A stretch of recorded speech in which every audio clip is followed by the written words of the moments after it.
umaze nzaguha indege iginembereza mugwe no kumukomera wa kintu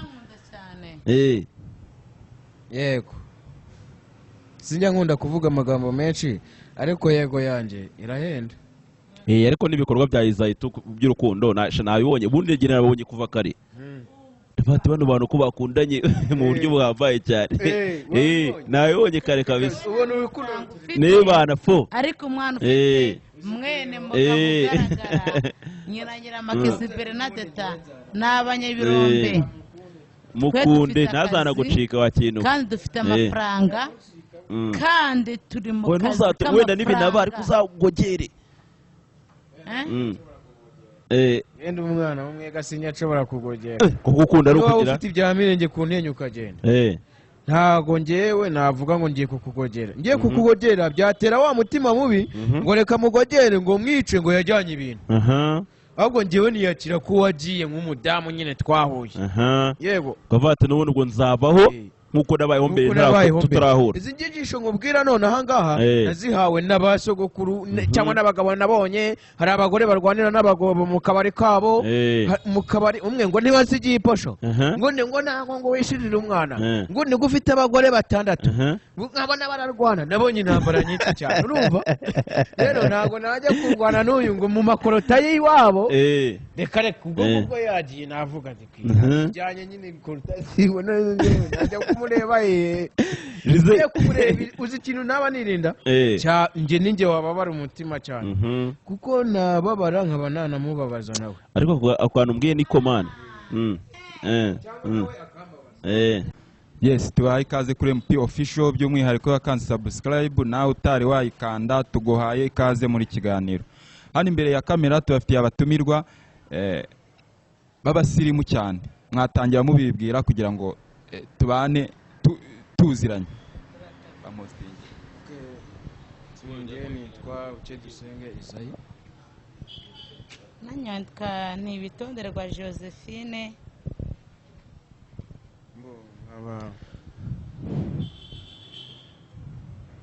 nabasaba umwanya ho wo kuba nabaza ngo ese nabaza Joseline ngo nko kuri uyu munsi wo kuri itariki 14 ukwezi kwa kabiri n'umunsi wo bakundanye musaza ariko noneho hakaba hazamo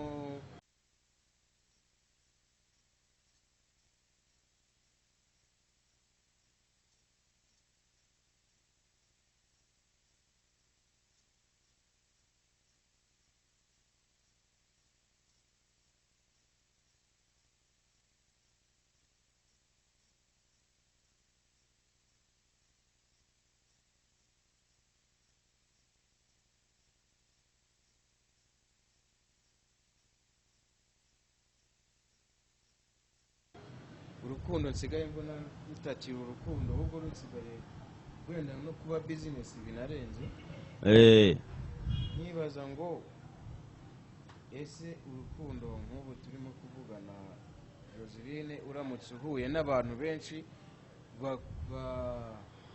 bakwereka urukundo rwo muri business kuko bibaho ukangisha ngo mfite amafaranga bya bindi nyine binanirwa kubaka ingo zabyo bikaza kuza gusenya ingo z'abikundane ngo uko bifite amafaranga ese ukanyura ahantu henshi kuko nyine kuhanyura ubwo urumva inzira ziba zishoboka kuko unamaze kwiyakira menya yuko umuntu kuri si viziyo ya kera ntabwo ariyo ikigezweho ubu ngubu umwana uramubyara ugasanga yageze za Nyamirambo za Hayitebo kazasika iyo izaho ngaho kuri mezo ngo niba bahita hajya ndi araza Kibisagara kuri mezo de jeune hamwe urubyiruko ruhurira ndikumva ndi kuhamenya ahubwo urumva zaga night urumva no kubyina ninjoro hari impamvu giye buriya nabikundiye bya danje nakunze kubareba kuva kare kera ntabwo umwana yajyaga ava mu rugo saa 12 inka zatahaga umwana ari mu rugo none ubu ngubu niyo yaba atari mu mahano mabi abari muri computer acunga aho igihugu kigeze ari mu mashuri yiga si wamenya umuntu ufite ingeso mbi n'ufite inziza ntabwo upfa kubimenya kabisa bijyamo na kuvuga ngo watashe saa 3 ngo saa 4 ngo saa 5 ngo saa 7 saa 8 ibyo ntabwo ari cyo kibazo ikibazo ni umuntu mu mutwe we gusa nashaka kubaza Sherite amubaza ese umukobwa ikintu kigushimisha mu buzima wumva umuntu yagukorera ni iki kuko buya bitabanje kubaza umukunzi wawe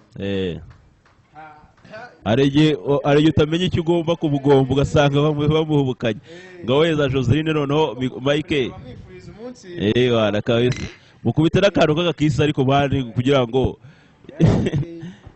ibintu bigende neza nitwa nibitonirwa Josephine ndi kubona muhaye n'akarabyo wakintu oya akarabo ka mbere ni inzoga turayubaha cyane Bralirwa yego ni uruganda ruturuka iwacu Gisenyi kandi turarwubahiriza cyane ho muri Gisenyi mwana ahagana he sasa ahantu mvuka aho bita Kopake Mufe district de Rutsiro kabisa ubwo nabyumvise gutya ukatiye kuri Pfunda uhita winjira mu Rutsiro gutyo hafi aho ngaho gutyo Gisenyi nta mutima mubi Imana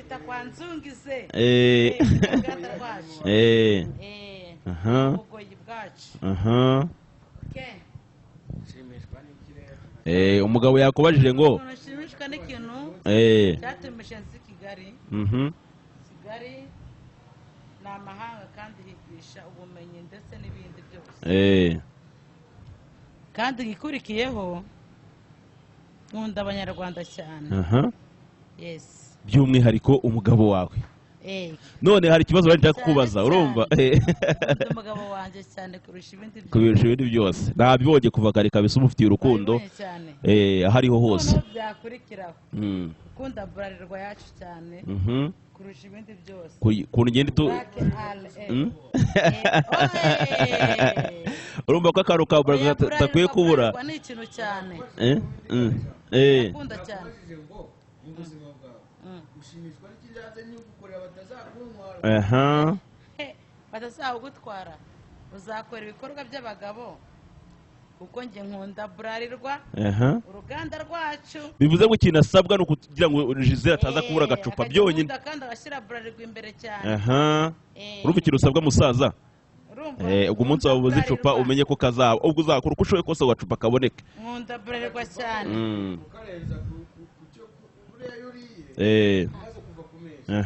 ugashyiraho intuze ukarenzaho amazi hari n'igihe wumve unapfa nabi buriya mu buzima bwiza nta muntu utarengejeho amata arenzaho akantu k'akaburalirwa rero hafi aho ka rwose cyangwa se akaji nta murokore ushobora kumara kujya yifite arenzaho amazi aravuga mu nzanira amata cyangwa fanta nawe rero niba utari umurokore usomaho ka turubo cyangwa ka byeri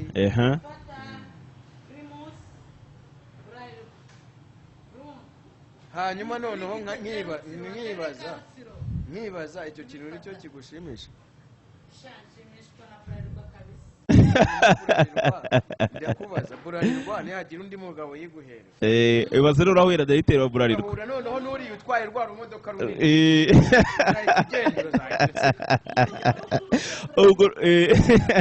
niza n'agacupa kamwe ahura n'utwaye rwa rumodoka urumva ko ari mu bisheke azahita aguta hose rumwe rukururana ruba ruhetse ibikese byose bya Bralirwa ndabiguhaye byose kandi ngewe wansize mu rugo ngo waye agacupa yegereze mikorofone neza gutya kugira ngo ukunda Bralirwa kubera ko niyo nshuti y'ubuzima bwanjye abagabo bose bareke urukundo rwose rureke amafaranga yareke ariko Bralirwa ahubwo Gisele ahita bamugira brand ambassador wa Bralirwa wallahi. Uyu muntu ahubwo urumva iyo Bralirwa urumva ushaka kumbwira yuko uyikunda kuruta uwo mugabo wawe utwayeho.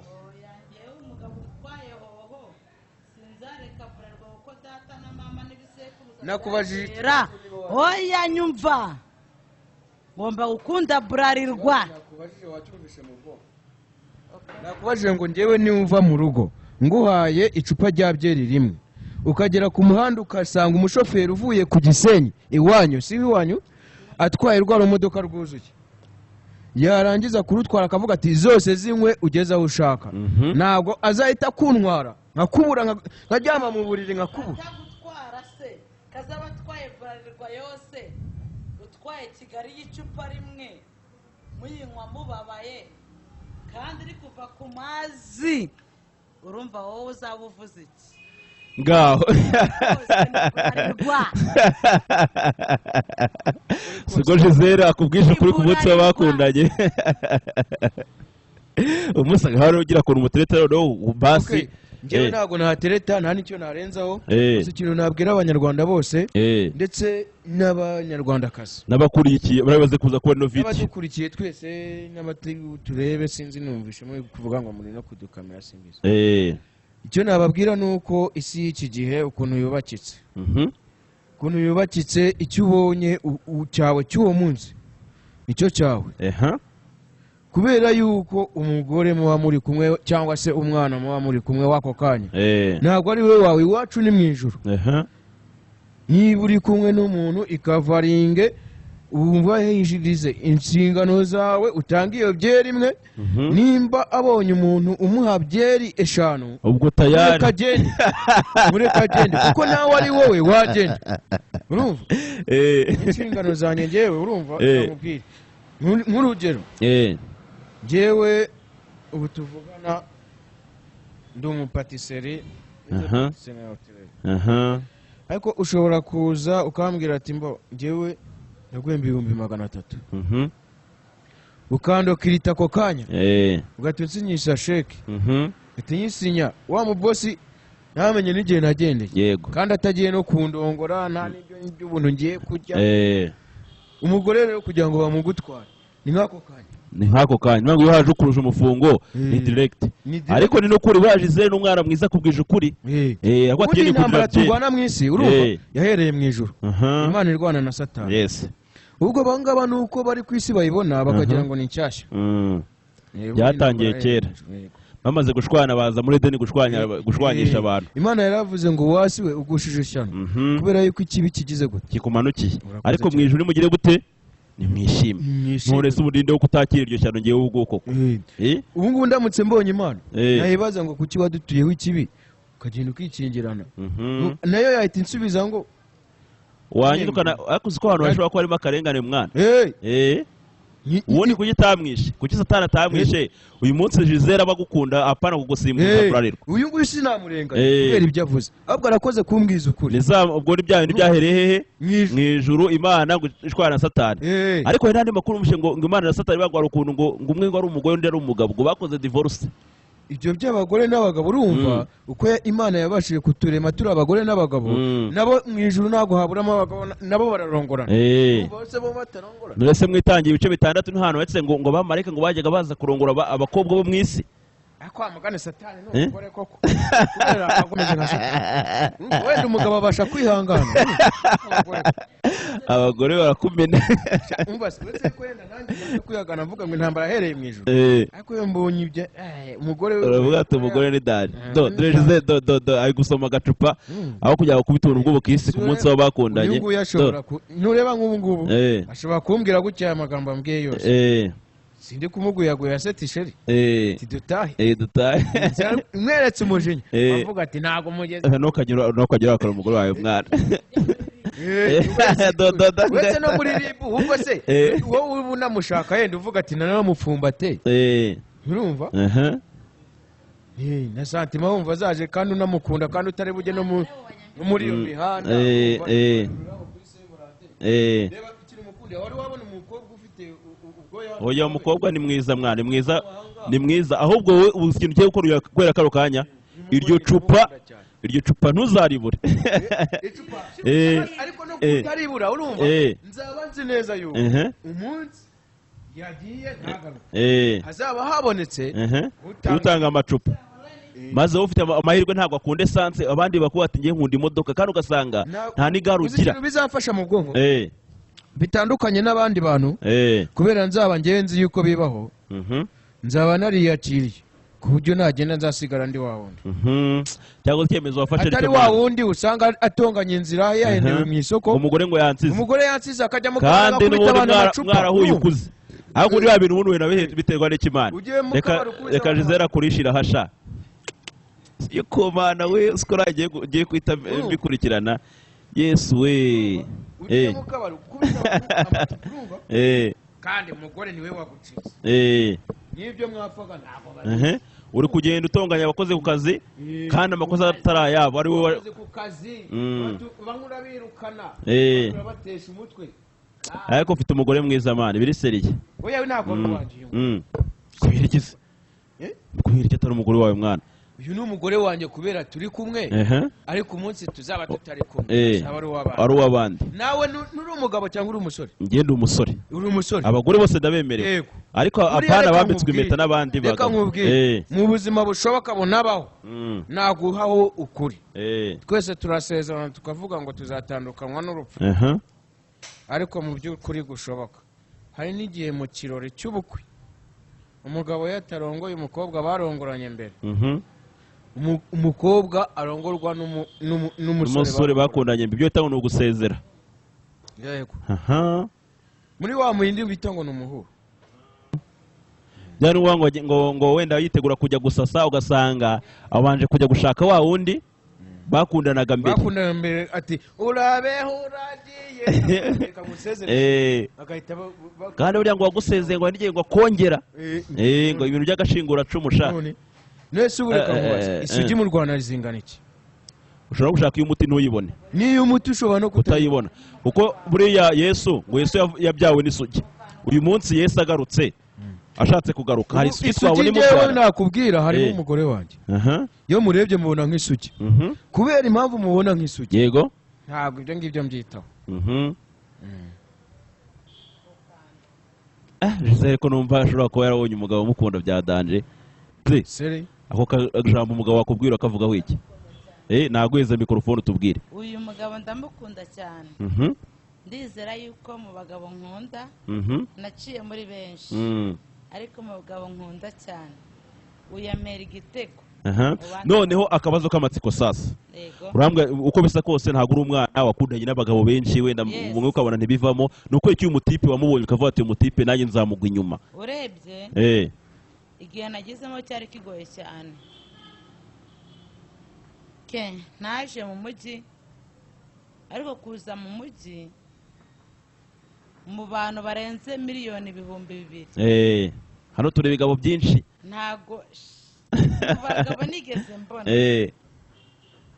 bamfashije nifuje no kuba nabona 3,000 biramvuna cyane yego ariko uyu nguyu yabashe kumpereza amafaranga 50 byo kuba yanyakiriza mu buzima ndimo ndamukunda cyane pe yes niwe mugabo nemera urebye akazi akora byari ibintu bigoye kuba yabona iyo note ya senkane ntabwo zagiragamo njye nakoraga 60 wakorera 30 ariko kubera urukundo yari afite nahise mbona karuta abakora 1,000 yes bamwe baza baguhereza amamodoka ari kubera irara atari urukundo bafite bose bazaga bambeshya ko bankunda ariko ukorewe 30 yambwiye ko nkunda mu buzima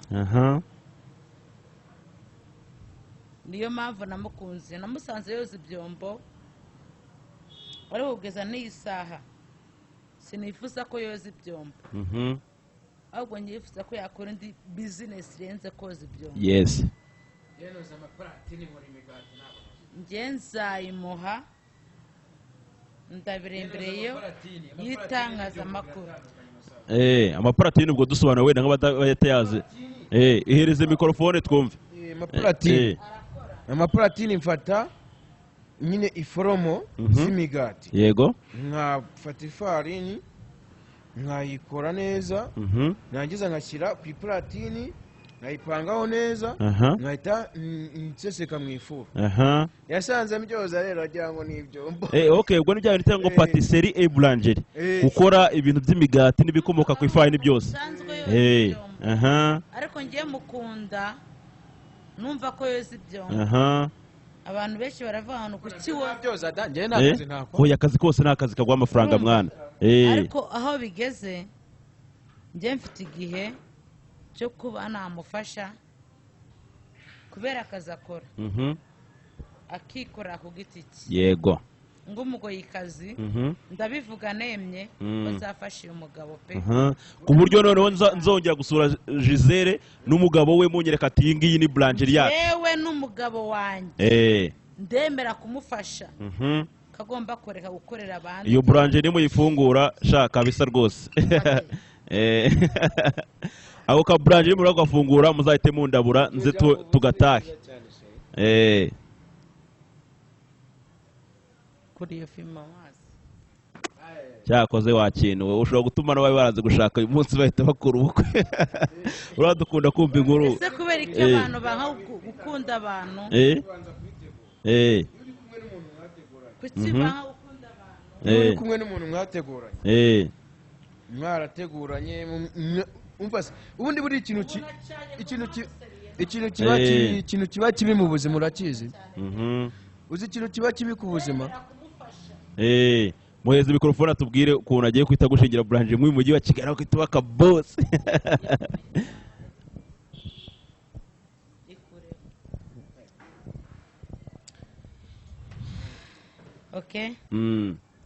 wari utubwiye ati umugabo wanjye ntabwo nshaka ko akomeza gukorera abakire, nshaka ko mufungurira boulangerie yiwe ku giti cye. uyu ni umugabo wanjye.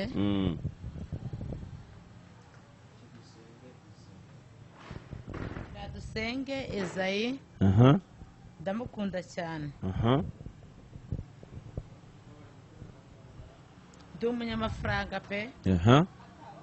ndeba mu maso yanjye. nanaberetse neza. oya ndeba mu maso yanjye wongere byongereho. reka nze mite noneho nanakuzana neza. bikore neza.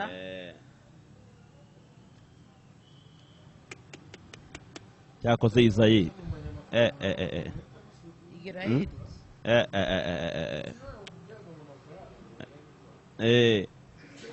ndi umunyamafaranga. Hoya kandi ufite umugore ugukunda mani. kuradusenge ndamukunda cyane. nasanze ari umuntu ukora niba amashapati. amashapati. we yikorera ibintu nyine byo ku mafarini nibwo n'amasambusa byose arabasha. amafarini n'ibiki byose. wowe ukaba ufite inzozi cyangwa se indoto zo kuzafungura umugabo wawe boulangerie mu mujyi wa Kigali. ndi kubona ko ufite ndi kubona ufite n'ibage yuzuye amafaranga. distrigite. do Rutsiro. mu Rutsiro ndahazi mwana. mu Rutsiro ndahazi kugira ahantu bita Kongoniri. Kongoniri hari ahantu nzi cyane aho bita ngo garukira Kivumu. ku Kivumu kuri ya santere. umurenge wa ngo habashinwa amacumbi y'abashinwa hari. ku Kivumu ndahazi genda. aho ni waje kumanuka ku Iperu. ukamanuka hepfo aho bita mu Burambo. ni urwego rukomeye cyane ahantu haba amabuye y'agaciro cyane. nabo abashinwa bajya gucukura ibintu by'ibirombe. aho niho iwacu rero mu mabuye y'agaciro cyane. ubwo rero njye naje i Kigali sanga uyu Izayi. mwe mwiteshe nta kintu bitwaye n'umunsi ko ari umunsi w'abakundanye. we mwiteshe ushube cyangwa se kantu ka sheri gutyo. ndamukunda cyane. gusa mfite amafaranga. mfite amafaranga sindi imbobo. ukuri nkubwira ni uko. ariko uyu mugabo namusanze akora capati. ashya intoki cyane birenze. nawe ntabwo yari abizi ko inshuti ndi buyikore eh nawe byamutunguye cyane umukoreye aga surprise ni surprise pe aka ngaka ni aka video k'urwibutso anytime muzayamufata akanya mu karebe nasanze akora akazi kamwe karenze urumva asha intoki ariko uwo mugabo n'ukora akazi kavunanye niwe mugabo ukora akazi kavunanye cyane ariko ndamukunda pe simwanga ariko nubwo ntago bivamo uyu mugabo ndamukunda ni umugabo mwiza cyane yego sasa rero ukuntu bimeze njye ndemeza yuko turi mu mwaka wa 2024 itariki 14 z'ukwezi kwa kabiri 2024 yego itariki 14 z'ukwezi kwa kabiri akaba ari umunsi wabagize gute w'abantu bakundana yego yego uremera ko nakubera umugore yego uremera ko nagufasha mu buzima urimo yego uremera ko nta wundi mugore ufite uretse njyewe yego urabyemera yego uremera ko nagufasha guhindurira ubuzima ubaye wishoboye ufatanyije n'Imana Imana yireke ushaka bagira ngo mbyite ibintu ubaye wishoboye unabishaka ufatanyije n'Imana aha Imana ibimufashamo umutima mwiza akawugira urumva ni umwana uturuka mu birombe amafaranga ni meza n'Imana ni nziza yego ubwo rero uyu mugabo wanjye ndamukunda cyane Izayi yasetse ndamuremera cyane kugira ngo mbashe kumufasha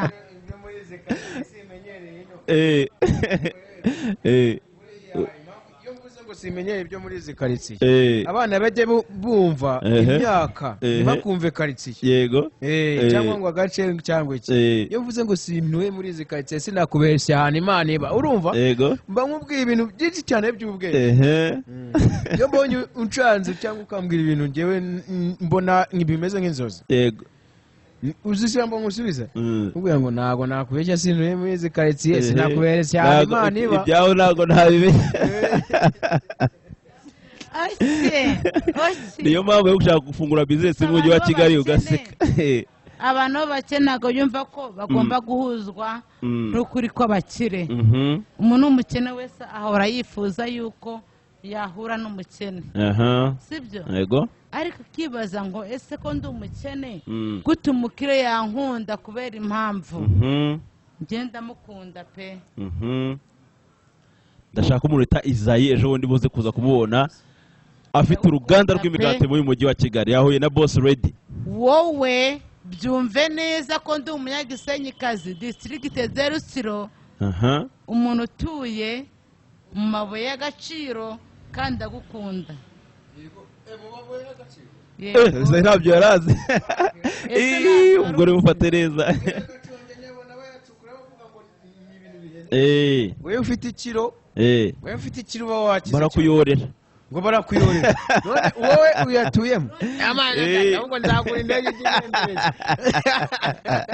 umaze nzagura indege y'intemberezi umugore no kumukomeraho wa kintu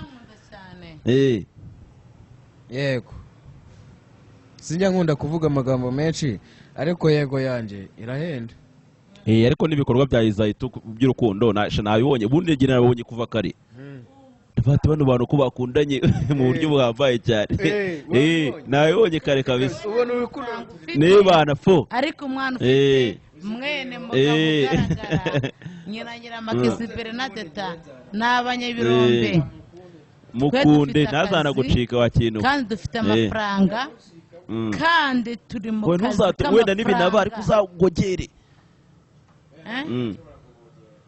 yenda umwana w'umwega sinya ashobora kugogera kugukunda ari ukugira ufite ibya mirenge ku ntenyo ukagenda ntago ngewe navuga ngo ngiye kukugogera, ngiye kukugogera byatera wa mutima mubi ngo reka mugogere ngo mwice ngo yajyanye ibintu, ahubwo ngewe niyakira ko wagiye nk'umudamu nyine twahuye. Yego kavate n'ubundi ngo nzabaho nkuko nabayeho mbere tutarahura. Izi nyigisho nkubwira none aha ngaha nazihawe n'abasogokuru cyangwa n'abagabo nabonye. Hari abagore barwanira n'abagabo mu kabari kabo, mu kabari umwe ngo ntiwasigiye iposho, ngo ntago ngo wishirire umwana, ngo ni gufite abagore 6 nkabona bararwana. Nabonye intambara nyinshi cyane urumva. Rero ntago najya kurwana n'uyu ngo mu makorota y'iwabo, reka reka ubwo yagiye navuga ati kijyanye nyine bikorota siwe najya kumureba uzi ikintu naba nirinda nge ninjye wababara umutima cyane, kuko nababara nkaba nanamubabaza nawe. Ariko akantu mbwiye ni komana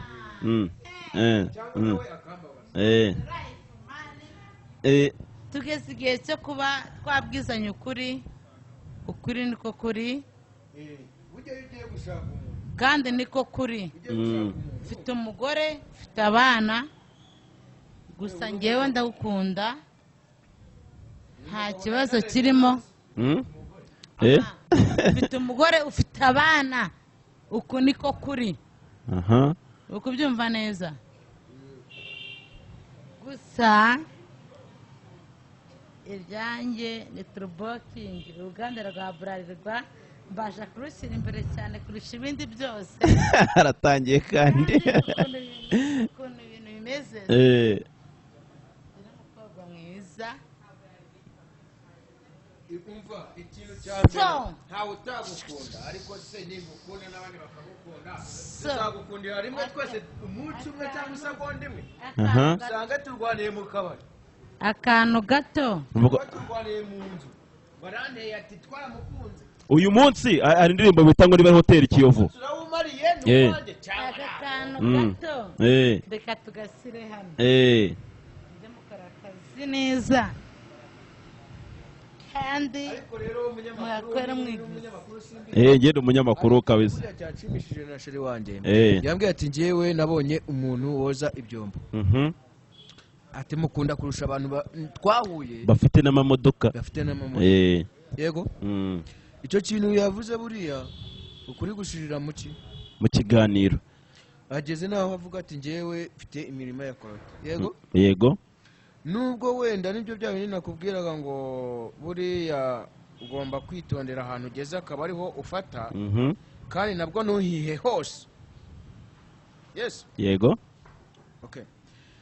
ni ukuvuga ngo rero uyu mukobwa ashobora kuba arimo kuvugisha ukuri kuri uyu munsi w'abakundanye. Nkaba nifuriza abanyarwanda bose n'abanyagihugu bose b'ibihugu byose bituye isi, kuko ngewe iwacu ni mu ijuru, ntabwo iwacu ni n'ahangaha.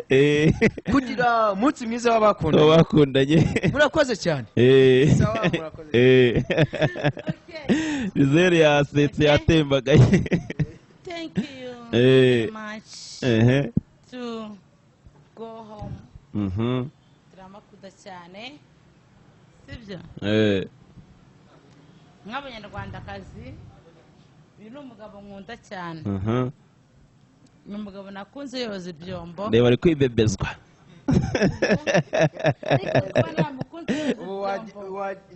Waryama muri icyo gituza koko. Abakobwa bamera gujya si bake. Shani bakeya kabisa. Karuhanu yakunze cyane. Bikubiye. None ikunda. N'abandi bose nyuma y'uko ukunda kwisanzura bari byiza cyane. Niba wakwishima rero uyu imbere.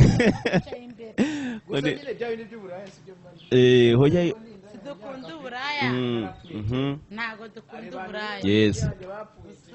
Ubundi ngo kurongorana ko bashakanye kubawe na bose. Kandi karabona kambitswe n'umugabo wanjye nkunda cyane. Ndamukunda cyane. I love you. Gusa ngunda kubwira abantu ngo mujye mwifuriza Saint Valentin. Kuko ni igihe ngunda kubwira indaya ariko zigeze ukora uburaya mu kazi kazo. Nugira indaya ufatira ku mugabo wawe ntuzayihereze. soza mbwira ukuri kuko nimbona ku mugabo wanjye zibwiza ukuri excuse me na Isayi nagenda abeshya ngo nta mugore ngo ntaki bajye bahita bamubona uko niko kuri ku mugabo wanjye ni nk'ikihe kintu ushobora kuba wakorera nk'umugore wabona ari kwishembekeza ku mugabo wawe yego uwo mugore nk'uwo nguwo wamukorera iki azamamagare mushyire igihumbi rye ariko yimfatire umugabo wanjye kuko ndamukunda cyane bivuze ngo icyo yaba ashaka umugabo wawe niba ari amafaranga wakwemera ukayamwishyura ariko Isayi wawe wapi ariko kandekera umugabo wanjye Isayi bamurebe bamwitegereze uyu mutipe ahantu uzamubona uzamenye yuko ari umugabo wa Gisele amenye ko ari kumwe n'umunyagisenyikazi ubwo Gisele nagufata fata mikrofone utubwire nzamubonana nawe yego ntabwo uwo mugabo nzamubonana nawe ntabwo nzamurenganya kuko ntabwo ari we uzaba wamujyanye uyu nguyu niwe uzaba yijyanye bivuze ngo hagati aho ngaho wenda nka Gisele uramutse umubonye ari kumwe n'undi mugabo utari wowe ni nk'ikihe kintu wabikoraho Isayi wabikora bityo uramutse umubonye n'umugabo wawe yesi n'undi mugabo ukabona wenda na Gisele afite kuntu ari muri mudu ni ikihe kintu wakora nk'umuntu w'umugabo hano mu mujyi wa Kigali nk'umuntu w'umugabo muri mujyi wa Kigali kuba umuntu yahashye avunitse akarenzaho n'ako gacupa kugira ngo umugore yishime ukabona yagiye ahandi ntabwo twakongera gusubirana yego ngo mwahita murangizanya ariko navuga ngo wenda ngo ngiye kurwana ngo ngiye guserera ngo ndica umuntu uyu niwe waba yewe yijyanye yego nanjye ndizera yuko mu buzima ari akantu gato umuntu aba akwiye kuvuga nk'umugoyikazi vuka district de Rutsiro yego ngundi umugabo wanjye ndizera yuko amafaranga nayamuha oya iryo kosa ntabwo uzazarifatirwa buri kimwe cyose nakimuha ntabwo uzafatirwa muri iryo kosa umugore we ku mugabo se umugore we ku mugabo se wifata aya ndekura ngo ndikora Gisele yakwiziritseho ngo nawe uzamenera bese akambwira ko akeneye undi mugore yasaba amafaranga yamuha ku neza ikibazo cy'amafaranga nanjye ayo nkorera aranyura urumvise ijambo Gisele avuze aravuze ngo uramutse akubonanye n'undi mugore we ngo yahita anagira gute yahita anabisoreza aho ngaho ntako kanya pe bivuze ngo ukwiye kwitonda Isayi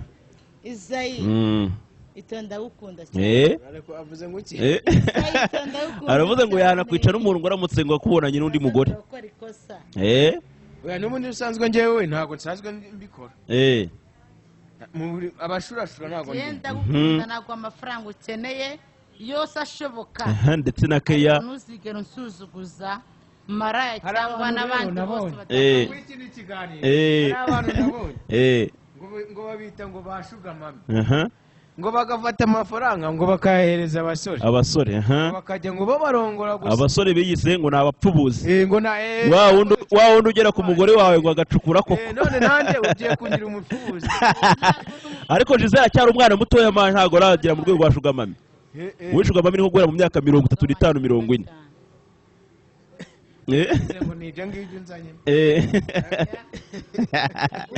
ubundi umupfubuzi n'abantu birirwa baterura ibyuma nkawe ntabwo wakwirirwa mu kazi ngo uzapfubure bivemo umugabo wanjye cyane ku buryo n'undi wese wanabitinyuka ntanamwica iza yari arikanze ubwo Isayi ndamukunda cyane nuramuka ukunze undi muntu uzajya utugura isanduku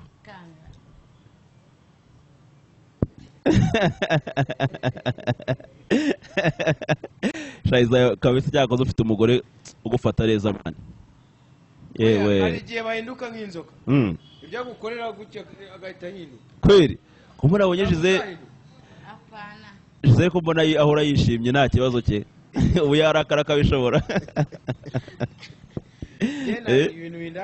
uziko nafashe gahunda yo kudashaka ushobora gutuma ugiye gutuma nanjye ejo mpita nshaka umusherimani dusabye ko muza kudufotora ifoto yego ikiganiro cyacu uko twabikoze ko nkunda umugabo wanjye yegereze mikoro kugira ngo ijwi rize kuza kuba riri kuza fresh. urankunda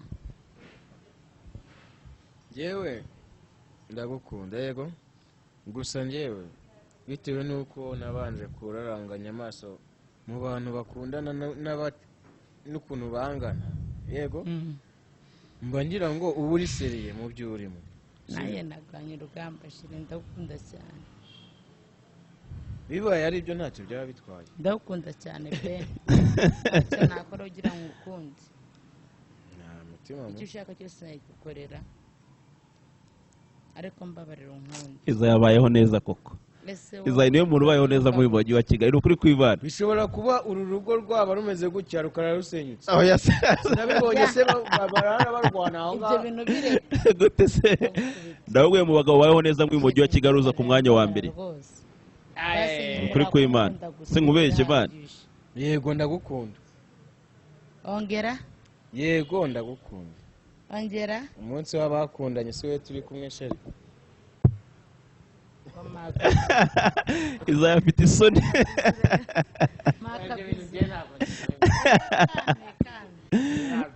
Iza afite isoni.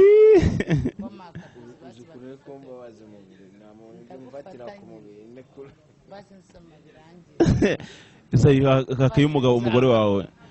Hakaye umugore wawe man. Urama ibintu ntashaka. Nawe umweneye kumbona. Kukureba ndakureba ariko se urambwira ngo usome kungufu.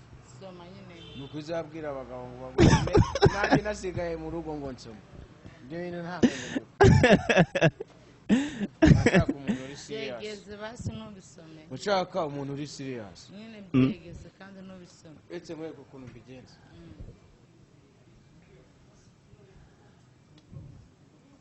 Ngo fata nyine badufata.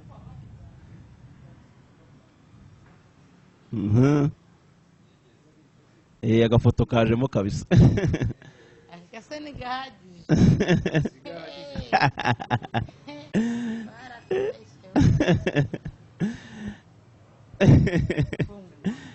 Mbo so ubwo tugari ku musozo w'ikiganiro cyacu sibyo? Jize tugana ku musozo w'ikiganiro cyacu sibyo? Ni nk'iyo nama wabwira abadamu cyangwa se usanga hari abagore benshi cyane bafashe imico yo kwita abagabo babo imbwa, ugasanga umugore arifashe ngo umugabo wanjye ni imbwa ibiki n'ibiki.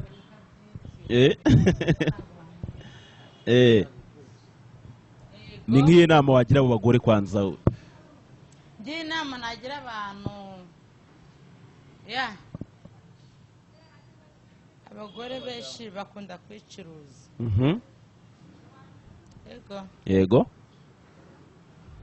Mu kwicuruza kwabo ntago biha igaciro kabo.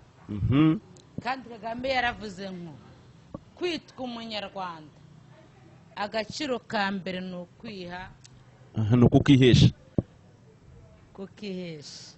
Yongeraho akandi kantu ngo kuko nta wakaguha utakihaye. Aho Rajize ni umunyarwandakazi koko pire noneho ndetse. Ariko nkunda kubwira abanyarwandakazi. Sibyo?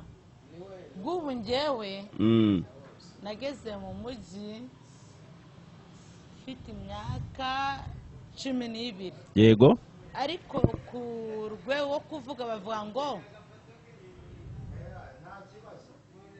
umunyarwanda bumwe agatukisha bose. Sibyo? Yego. Ariko kenshi ukuntu mbivuga district de Rutsiro ndacyabihamya turi abantu bagifite umuco bafite n'ubunyarwandakazi.